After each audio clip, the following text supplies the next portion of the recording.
Bonjour. Bon, déjà, je dois parler toute seule, ce qui est très énervant. Et en plus, je dois lire des trucs d'autres gens. Entre-temps, ça va être pas facile. Donc, je dois commencer par dire que le titre de cette présentation me paraît parfait, ce qui est normal puisque c'est Ophélie qui l'a choisi. Et le dessin me paraît aussi très très beau, et il est fait par Flore, ma postdoc à Lisbonne. Donc, pour comprendre comment les acariens ont tué les charançons, télécommande,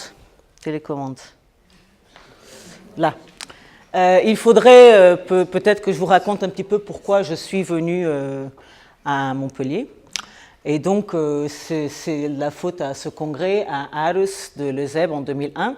Donc moi, je faisais ma thèse en écologie globalement à Amsterdam, mais je m'intéressais pas mal par l'évolution, et donc j'étais venue à ce congrès à Aarhus toute seule de mon équipe, et avec Patricia Beldad qui était à Leiden à l'époque et qui connaissait Isabelle. Et donc j'ai passé, je ne sais pas trop pourquoi, tout ce congrès avec Isabelle.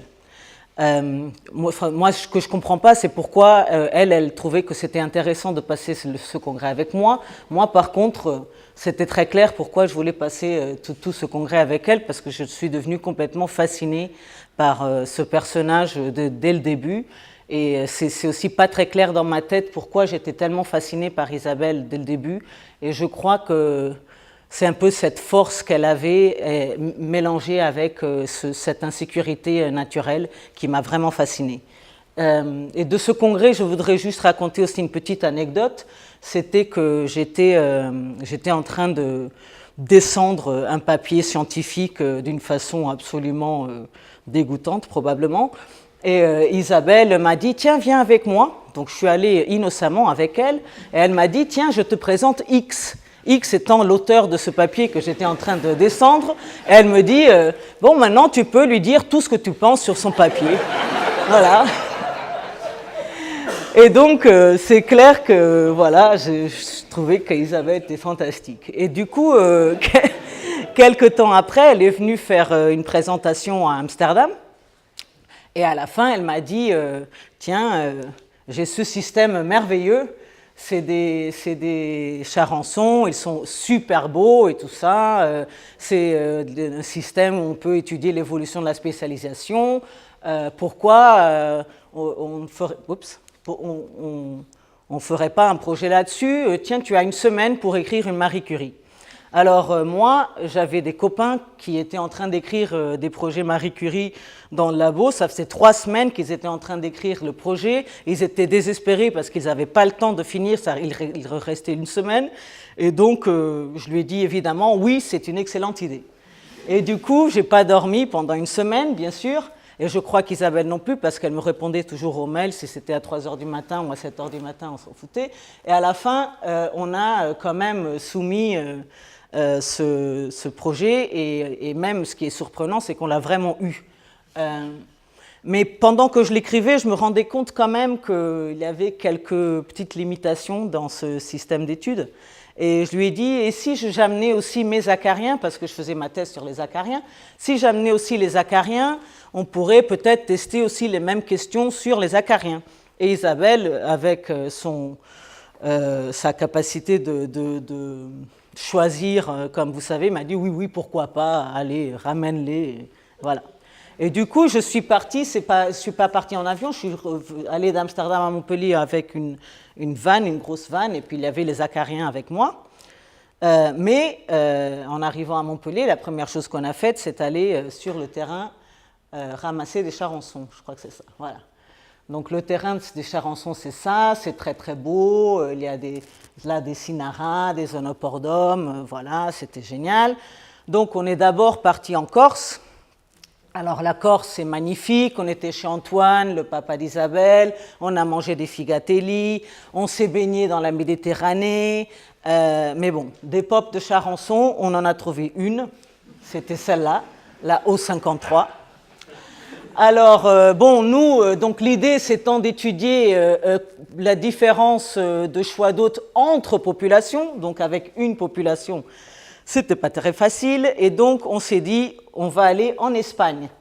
Parce qu'en Espagne, il y a une situation sympa, c'est qu'on a Onoportum au nord et Sinara au sud, et puis il y a une zone hybride au milieu, c'est hyper intéressant. Alors moi, je me suis dit, tiens, c'est pas mal, on pourrait faire 3 transects. Donc je vous signale qu'à côté de l'Espagne, il y a un pays qui s'appelle le Portugal, pour ceux qui ne savent pas. Donc voilà, donc moi je voulais faire 3 transects au cours de la péninsule européenne, en passant par la zone hybride, on aurait des réplicas naturels, ça serait super. Bon, l'Espagne c'était génial, on a fait l'Alhambra, on a fait la mosquée de Cordoba, on a fait pas mal de trucs, mais par contre l'échantillonnage carré que je voulais faire, c'est à peu près ça. Bon, on a récolté des populations par-ci, par-là. Moi, vraiment, je ne comprenais pas quel était le plan. Mais Isabelle était toujours hyper enthousiaste. Oh, oui, c'est génial, on y va. Et puis moi, à chaque fois, j'étais de plus en plus préoccupée parce que je ne comprenais pas qu'est-ce qu'on ferait de ces données. Et je voudrais en profiter d'ailleurs, voilà, c'est là que je voudrais en profiter parce que juste après ça et pendant beaucoup d'années, on a beaucoup discuté de nos façons différentes de faire de la science et qui se sont quand même un peu estompées au cours du temps. Mais moi, je venais vraiment de l'école d'Amsterdam, donc j'étais vraiment tester des hypothèses, c'est la seule façon de faire de la science, on ne peut pas faire ça autrement, sinon c'est une perte de temps. Donc pour moi, c'était vraiment un choc de voir comment Isabelle fait de la science. Alors j'ai fait une petite grossière démonstration de comment je vois la chose. Donc ça, c'est le cercle de nos connaissances. Et donc plus le cercle est grand, donc tout ce qui n'est pas dans le cercle, c'est l'inconnu. Plus le cercle est grand, plus le périmètre est grand aussi. Et donc plus l'on sait, plus on se rend compte qu'on ne sait pas grand-chose parce que on se rend compte de la dimension de l'inconnu. Et donc pour moi, le tester des hypothèses, c'est un peu avancer très sûrement, mais très lentement dans l'inconnu. Et la méthode Isabelle, si on peut considérer ça une méthode, c'est se lancer dans l'inconnu. Parce qu'Isabelle, elle avait un esprit très libre et très... elle voulait pas trop savoir de l'efficacité de sa méthode, en fait. Elle, ce qu'elle voulait, c'était profiter de la randonnée. Elle voulait bien... elle disait très souvent, j'aime les jours où j'apprends quelque chose. Et en fait, si on a cet esprit libre et si on se lance dans l'inconnu très loin, parfois ça ne nous amène rien, mais parfois ça nous permet de progresser très rapidement dans une certaine direction. Et je pense que moi j'ai vraiment, au cours du temps, beaucoup appris de cette idée de se libérer un peu de la perception productiviste de la science, grâce à Isabelle. Bon, de toute façon, de retour au labo, tout marchait très mal. Bon, là, vous voyez Fabi, elle est plus petite qu'un onopordum, mais comme vous savez, les onopordums sont très grands. Je ne vous laisserai pas prendre d'autres conclusions. Et donc, de retour au labo, tout marchait mal. Déjà, la biomol marchait super mal. Il faut voir que je ne suis pas un génie de la biologie moléculaire, je ne vais pas vous mentir. Et Fabi m'a beaucoup aidé, mais même comme ça, les marqueurs, il faisait ce qu'il voulait. Mais même les manips de choix, c'était l'enfer, ça piquait de partout, c'était difficile d'avoir des individus, même malgré la grande aide de David Carbonel. C'était un petit peu difficile. Et donc, voilà, un jour, j'étais dans mon... ça c'est le bureau d'Isabelle, comme vous pourrez reconnaître au rangement. Ça, c'était à peu près une semaine après que Janine soit partie. Et donc, mais bon, j'étais dans mon bureau et avec Fabi et Isabelle, elle est venue, elle a dit il faudrait qu'on retire, qu'on prenne les charançons du frigo parce qu'il faut faire je ne sais pas quelle manip. Et moi, je lui ai dit très clairement cela ne me regarde pas. Et Fabi, elle était paniquée, elle dit bon, je dois partir, je vais y aller. Donc, elle est rapidement sortie du bureau. Mais Isabelle, très simplement, elle m'a dit tu fais ce que tu veux, c'est ton postdoc, si tu ne veux pas travailler sur les charançons, tu travailles sur ce que tu veux. Et moi, j'avais, comme je vous dis, déjà ramené les acariens. Et les acariens, ils étaient gentiment installés au sous-sol de l'ISEM, avec des conditions de travail absolument inhumaines. Mais bon, je suis portugaise, c'est normal. Et j'avais quand même réussi à installer des populations d'évolution expérimentale, comme vous pouvez voir ici. En plus, j'étais allergique aux acariens, donc c'était un peu le drame total. Heureusement, donc l'idée c'était de tester les modèles dont Virginie vous a parlé ce matin, qu'elle avait développé avec Ulf Dickmann et Isabelle. Je passe sur les détails. Et on a discuté longuement, non seulement avec Isabelle, mais aussi avec plein de gens de l'équipe, presque toute l'équipe d'ailleurs. Et finalement, après toutes ces discussions, je ne sais pas ce qu'il fait ici, Lapino, hein, mais ça, c'était les dessins d'Agnès sur comment est-ce qu'on devrait avoir les feuilles dans l'eau, etc. Et puis ça, c'était les trucs, les gribouillis d'Isabelle sur comment on pourrait faire la selection hard et soft selection. Et finalement, après beaucoup de discussions, on a établi quelques régimes de sélection avec de l'hétérogénéité spatiale, soft et hard, et l'hétérogénéité temporelle, et puis les contrôles. Alors, je dois vous avouer que les modèles, on ne les a jamais testés. Ça n'a jamais marché parce que ces lignées-là, on n'a pas pu les maintenir dans le labo. Voilà, non, c'est pas encore là. Mais j'ai eu quand même pas mal d'aide. J'ai eu des étudiants de master, Julien Fayard, Aurélie Caillot et Élodie Blanchet. Et on a quand même... ah oui, et entre-temps, heureusement, il y avait Janice Briton-Davidan, qui à l'époque était présidente du département. Alors moi, quand je suis arrivée à Montpellier, je croyais que Isabelle, c'était la chef de tout. Mais finalement, je me suis rendu compte que ce n'est pas vrai, parce que Janice Briton-Davidan, c'était la chef d'Isabelle. Il y avait encore Nicole Pasteur qui était la chef de tout le monde. Mais bon... Heureusement que Janice Briton-Davidan était la chef d'Isabelle parce qu'elle avait un peu plus de sensibilité par les conditions inhumaines dans lesquelles j'étais placée. Et elle a dit non, c'est pas possible, tu peux pas continuer ici, on va te trouver un endroit où tu puisses faire tes travaux avec un peu plus de dignité. Je dois dire que c'était vraiment sympa de sa part parce que Janice, elle travaillait sur les souris. Moi, j'étais juste une postdoc. Elle n'avait vraiment rien à faire sur cette histoire, mais grâce à elle. Alors, la solution d'Isabelle, c'était mettre un babyphone dans le sous-sol, mais Janice, elle a pensé un peu mieux, quoi. Et du coup, même si on n'a jamais testé les modèles, on est arrivé à des conclusions assez sympas. Et une des conclusions que j'aime bien en particulier, c'est... qu'on a trouvé qu'après, je ne sais pas combien de générations d'évolution, genre 20 ou 25 d'évolution expérimentale, on a trouvé un super patron d'adaptation locale, c'est-à-dire que les lignées qui avaient évolué sur le piment, elles étaient meilleures sur le piment que sur la tomate, et que les lignées de tomates étaient sur le piment. Et pareil pour les lignées de tomates. Les lignées qui avaient évolué sur la tomate, elles étaient meilleures sur tomate que les lignées de piment, ce qui montre un patron d'adaptation locale très clair. Mais par contre, comme on savait, et c'est une des avantages de l'évolution expérimentale, c'est qu'on sait l'état ancestral de ces populations-là, qui était le concombre. Et si on prend les lignées de concombre et on suppose que toutes les lignées, elles étaient là avant, parce que c'était l'hôte ancestral, on voit que les lignées qui se sont adaptées à la tomate, elles ont aussi augmenté un peu leur performance dans le piment. Et les lignées qui se sont adaptées au piment, elles ont aussi augmenté un peu leur performance sur la tomate. Et donc, malgré le fait qu'on a un patron d'adaptation locale, on ne peut pas dire que c'est dû à un trade-off ou à des limitations génétiques de ces populations. C'est juste des réponses corrélées qui sont moins fortes que les réponses à la sélection. Donc, ah oui, et pendant ce temps-là, pendant qu'on écrivait les articles de postdoc et tous les autres articles après, je me suis quand même rendu compte de la boulimie que Isabelle avait par les analyses stats.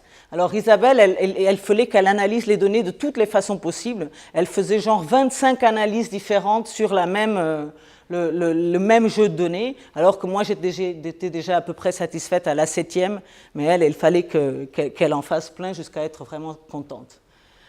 Et du coup, à la fin de mon postdoc, j'ai quand même décidé de revenir au Portugal parce que je voulais revenir chez moi.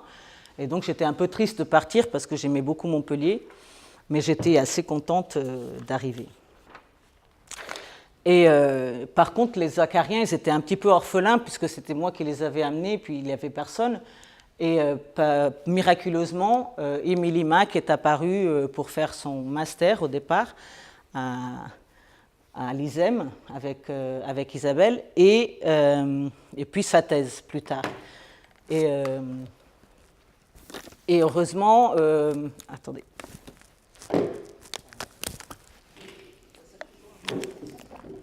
Et heureusement, Isabelle, elle a partagé Émilie avec moi, comme elle a fait avec tout ce qui concernait les acariens dans son labo après que je sois partie. Et ça, ce n'est qu'une des façons par laquelle elle m'a aidée dans mon retour un petit peu difficile au Portugal. Donc je vais d'abord vous lire le texte d'Émilie, même si Émilie est dans la salle, mais bon, c'est moi qui dois le faire. Plus qu'une directrice de thèse, Isabelle était pour moi et pour ses étudiants d'une manière générale un mentor et une figure maternelle. Ses thésards, c'étaient ses enfants. Son rôle ne se limitait pas à suivre notre travail et à faire en sorte que ça avance. Elle accordait ici énormément d'importance aux gens et au côté humain. Elle était toujours à l'écoute. Je crois qu'avant tout, elle voulait ce qu'il y avait de mieux pour nous. Elle faisait pousser quand il fallait nous pousser. Elle savait être à l'écoute quand il fallait être à l'écoute. Je me souviens très bien au début de ma thèse, elle nous avait parlé à Rémi et à moi en nous disant qu'il ne fallait pas faire d'enfants pendant ma thèse. Sur le coup, on se dit « tu abuses là, Isabelle ». Mais en même temps, c'est ce genre de choses, ce franc-parler, ce côté maternel qui la rendait si attachante et qui faisait que je me sentais proche d'elle. Émilie, elle n'a pas suivi ce conseil d'Isabelle, je signale. C'était une femme passionnée, brillante et respectée. Quand je faisais mes études à Lille, j'en entendais déjà beaucoup parler, alors que je ne la connaissais pas encore. Pourtant, elle a su rester humble, simple et accessible. C'est à ça, selon moi, qu'on reconnaît les vrais grands scientifiques. Et c'est cette simplicité que j'aimais particulièrement chez elle. Les personnes de son envergure ne sont parfois pas très humaines et peuvent se montrer blessantes envers les autres. Isabelle, c'était tout le contraire. Elle ne se la ramenait pas, quoi. Et poussait les gens, tout particulièrement ses étudiants, à donner le meilleur d'eux-mêmes. Tout simplement car elle croyait en eux. Le monde de la recherche n'est pas toujours facile et parfois on peut perdre confiance en soi ou ne pas se sentir à la hauteur. C'était mon cas. Isabelle était là pour me rassurer et m'aider à retrouver confiance en moi. Le syndrome du chromosome X, comme elle disait. C'était quelqu'un de très humain, comme on n'en voit pas beaucoup. J'aurais toujours pour elle un profond respect, une profonde tendresse. Je me souviendrai toujours des heures passées dans son bureau, avec ses papiers qui traînaient partout, pour analyser des données, de sa maman qui venait ranger son bureau. J'aimais bien ces moments-là. Je me sentais privilégiée d'être là, toute seule avec elle. Je lui dois beaucoup, tant d'un point de vue professionnel que personnel, et elle sera toujours présente dans ma vie. Bon, ceci dit, Émilie, elle était censée continuer de travailler sur mes lignées de sélection, mais un autre petit dessin de Flore, un acarien prédateur est venu, il a mangé toutes nos lignées de sélection, et voilà, Émilie, elle était complètement orpheline de sujet de thèse juste au début de sa thèse. Heureusement, à l'époque, on avait aussi un technicien, Fabien Bach, et 3 postdocs, dont Benoît Facon, Adrien France et Rongdokti Khan. Et Benoît, il avait travaillé sur les stratégies reproductives des escargots, et du coup, on s'est dit que c'était bien de travailler sur les stratégies reproductives des acariens, quoi. Et c'est comme ça que le sujet d'Émilie a basculé. Je vous lis le texte de Benoît. Comme pour tout le monde, ce qui me reste d'Isabelle, c'est sa capacité à ne rien faire à moitié et au contraire être capable d'être enthousiaste sur 10 choses différentes dans la même journée. Résoudre des problèmes d'enseignement avec des étudiants de licence ou master, conduire des analyses stats avec sa thésarde, je vous ai dit, la boulimie, mais en ayant les doigts sur l'ordi, régler des problèmes de relations humaines au sein de son équipe, remotiver le postdoc qui ne sait plus ce qu'il fait là, etc. Côté plus personnel, sans elle, je serais instite et sans elle, Virginie n'aurait jamais passé ce concours CIRAD. Lorsque j'étais postdoc chez Isabelle, Virginie avait déjà un poste de maître de conf au Pays Basque, à Saint-Pé-sur-Nivelle.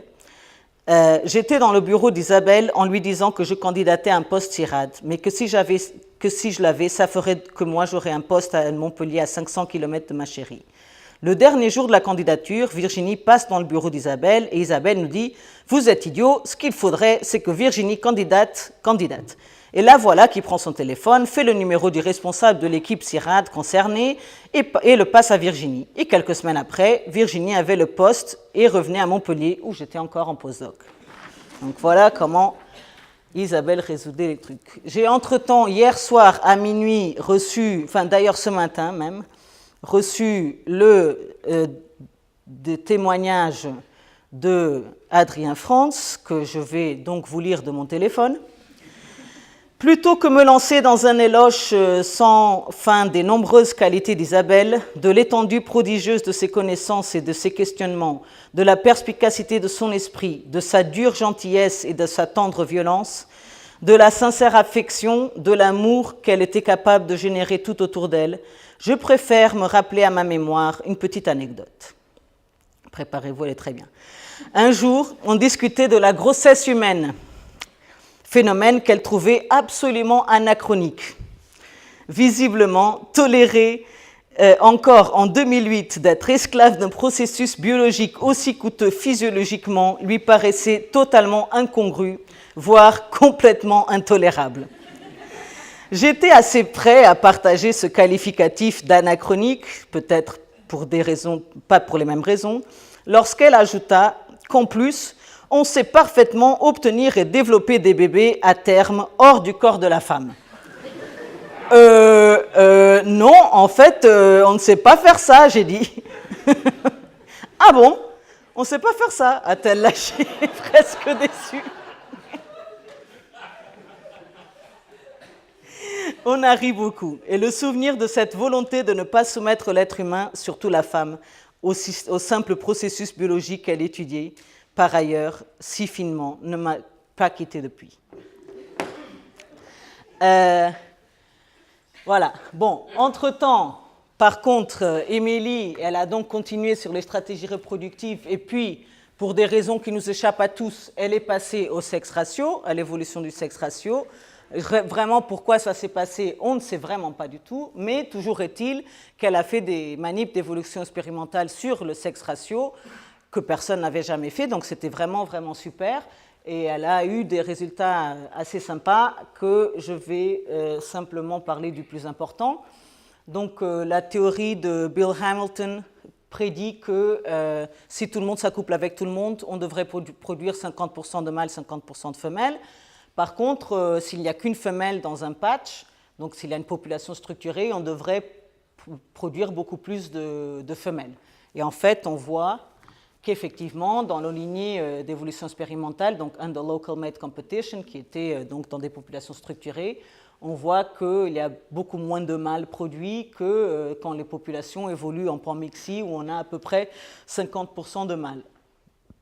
Et en plus, ce qui est marrant, c'est que nos acariens ils sont haplodiploïdes. Ça veut dire que les femelles, elles ont un chromosome mâle de leur mère et un chromosome de leur père, alors que les mâles, ils n'ont qu'un chromosome qui vient de leur mère. Donc si les mâles, ils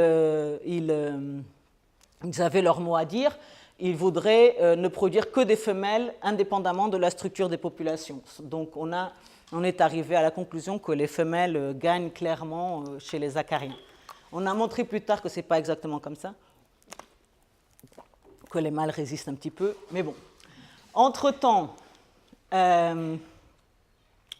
donc là j'étais déjà au Portugal, et Isabelle, quand elle venait au Portugal, on allait visiter des coins sympas. Ici, c'est avec ma fille qui venait de naître dans un petit resto à Lisbonne, et là, c'est à Cap de Roque.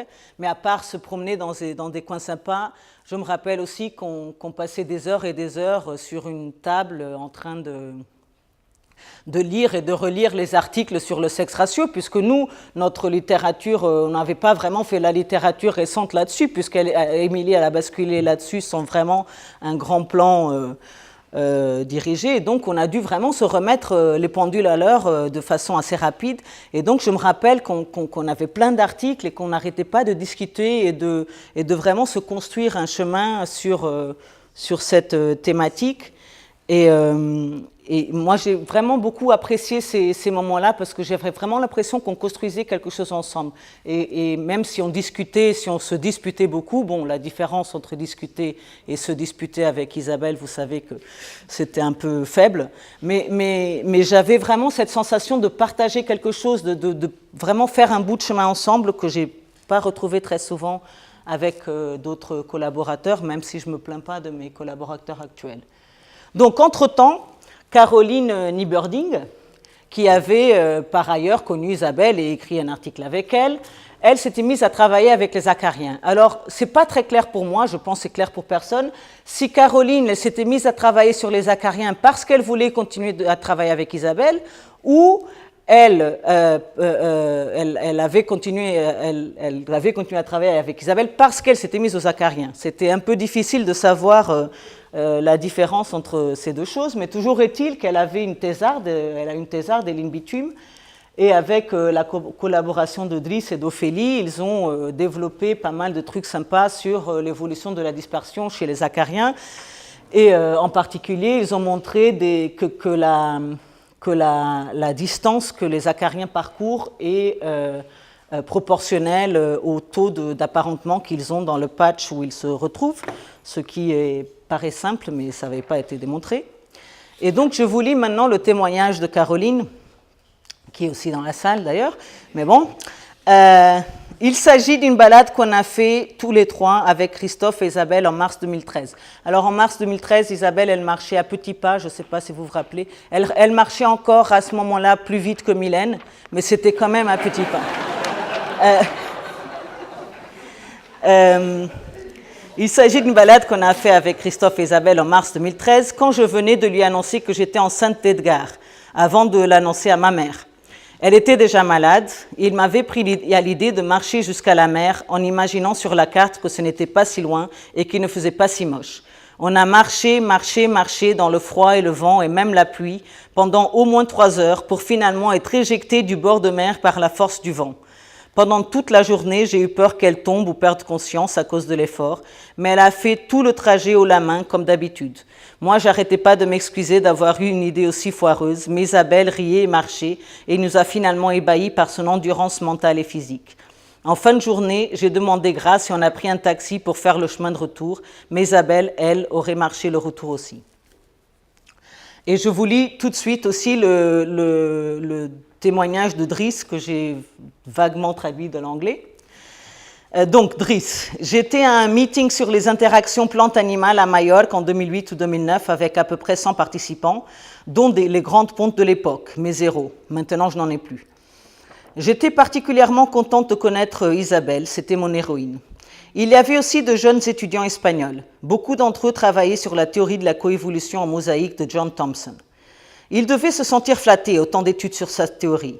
Une jeune étudiante qui faisait une présentation sur ce thème n'a apparemment pas convaincu John Thomson.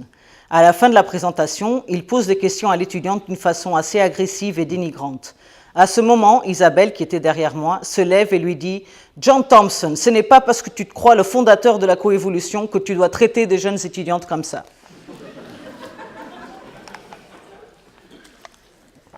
Bon, à cette époque, Isabelle avait obtenu avec Maria Navarres un projet ANR pour continuer d'étudier l'évolution de la spécialisation, alors que, comme je vous dis, on n'avait plus de lignées évolutives. Donc, l'équipe du côté de Maria, elle était solide, mais l'équipe du côté d'Isabelle, elle avait embauché Émilie pour continuer à travailler sur le sexe ratio, et quelques étudiants même, et d'autres petits étudiants de master sympas, mais qui n'ont pas vraiment bossé sur l'évolution de la spécialisation. Heureusement, on a eu aussi un projet pour étudier l'évolution de l'allocation au sexe, où Cassandra a travaillé sur l'évolution de la spécialisation. C'est des trucs un peu complexes. Ce qui est vraiment sympa, c'est que donc, ce projet-là, il était censé étudier l'évolution de la sexe ratio, et l'équipe qui composait ce projet n'était constituée que de femmes. Donc c'était pas mal. Ici, vous voyez que Ophélie s'était finalement rendue aux acariens parce qu'elle a un acarien dans la tête, que c'est le même que Cassandra. Et de cette époque, je vous fais le témoignage de Cassandra. Quand Sarah m'a proposé de rédiger un texte sur une anecdote ou une impression que j'ai pu avoir d'Isabelle au cours de mon aventure acarien, je me suis vite rendu compte que c'était assez difficile. Entre autres parce qu'Isabelle m'a marqué de différentes manières en tant qu'enseignante, encadrante, directrice de thèse, amie et confidente. Elle me posait souvent la fameuse question « Quelle est ta question ?» Déjà, elle avait des questions à ce moment-là, je vous dis, elle a évolué. Ou encore « Qu'est-ce que tu voudrais faire? Qu'est-ce qui te plairait ?» Elle savait aussi me bousculer pour me faire avancer en me disant « Arrête de procrastiner ». Mais elle faisait surtout de son mieux pour m'accompagner dans mes moments de doute par des encouragements. Elle disait souvent « Tu manques de confiance en toi, mais je peux t'aider ». On n'a rien à perdre à essayer, ou encore, on ne peut pas prévoir ce que deviendra une personne, on peut juste lui donner sa chance et voir ce que ça donne. Le truc de la pétanque. Un week-end, elle m'a accompagnée au labo quand j'avais une expérience qui durait, et elle m'a dit « J'aimerais t'aider à maniper, mais je risque d'écraser tous les acariens ». Elle avait raison. Après avoir prélevé 2 acariens, j'ai réalisé que je ne pouvais pas mener à bien cette expérience avec des femelles acariens unijambistes. Elle m'a alors regardé avec un petit sourire et a fini par dire « Par contre, je peux t'aider à couper les feuilles si ça peut t'avancer ». Isabelle était une femme charismatique qui pouvait intimider au premier abord et au second aussi. Elle était une enseignante exigeante qui aimait particulièrement les étudiants qui posent des questions et à les inciter. Mais elle était aussi surtout une femme sincère et passionnée qui forçait chacun à avancer. Et maintenant, je vais vous raconter l'anecdote de Léonore, qui est là, qui a fait son master à l'ISEM avec Isabelle et moi et qui va finir sa thèse, j'espère, en mai. Et donc, ça, c'est une anecdote que j'ai traduite librement du portugais. Donc, Isabelle m'a appelé dans son bureau parce qu'elle voulait discuter une idée. Pendant environ 15 minutes, elle m'a expliqué de façon enthousiaste, en utilisant des formules et des schémas compliqués, sa nouvelle idée. Comment calculer le sexe ratio primaire à travers des mesures de sexe ratio chez des adultes, ou un truc du genre. J'ai retenu ça. J'ai vraiment essayé de la suivre, même si je suis passée à côté de beaucoup de choses. À la fin, elle me demande « Alors, qu'est-ce que t'en penses? Tu voudrais le faire ?» Ce à quoi j'ai répondu avec toute ma sincérité « Non ». Elle a rigolé et est partie dans le couloir en disant « Finalement, quelqu'un qui me répond clairement ». Depuis ce temps-là, Alison, qui était donc à l'époque postdoc dans ce projet de sexe allocation, elle a obtenu son concours CNRS pour continuer de travailler avec les acariens à l'ISEM, malgré la résistance de certaines personnes de ce groupe. Alison, elle croit que gastronomie anglaise n'est pas une contradiction, mais elle a quand même plein de qualités, donc je suis vraiment super contente qu'elle ait eu son poste. Et je vais vous lire une petite anecdote très très courte qui se prend avec ça. Donc la première fois qu'Isabelle m'a vraiment parlé, c'était directement pour m'inviter à dîner chez elle, à la rue de la Garenne. Je la connaissais à peine, je l'admirais beaucoup, mais j'en avais un peu peur aussi. Et elle voulait inviter Jaap de Rode, qui était de passage à Montpellier, car elle voulait qu'il vienne s'installer. Finalement, Jaap n'est pas venu au dîner, mais on a quand même passé une super soirée avec Eileen Bitume, Mike Hochberg, Isabelle et Eric. On a délicieusement mangé, gastronomie anglaise, bu un vin merveilleux et on a beaucoup rigolé. Bon, je me rends compte que cette présentation est surtout une présentation sur des personnes et pas trop sur la science. Mais sur ceci, je vous laisse les paroles d'Isabelle elle-même qu'elle avait à la fin de son CV et qui dit ma plus grande réussite peut-être a été d'être capable d'attirer des thésards, étudiants, post-doc et scientifiques. Ceci se doit en partie à l'environnement scientifique de Montpellier et de l'ISEM en particulier, et en partie, j'espère, à l'environnement agréable que les personnes retrouvent dans mon labo, dont tous les membres sont en fait vraiment très sympas. Isabelle disait souvent « J'aime ce boulot parce qu'il me permet de travailler avec des gens que j'aime bien ». Peut-être à cause de ça, elle m'a laissé une famille à laquelle je reviens à chaque fois que je viens à Montpellier, ce qui arrive souvent parce que je ne voudrais pas perdre une fête dans la maison inachevée de Sandrine, ni des couscous d'Ophélie, dont le dernier avec 47 personnes, je crois. Et je voudrais finir par un petit texte d'Albert Camus que j'aurais voulu lire à une autre occasion, mais qu'on ne m'a pas laissé. Et Et bon, je vais le lire maintenant.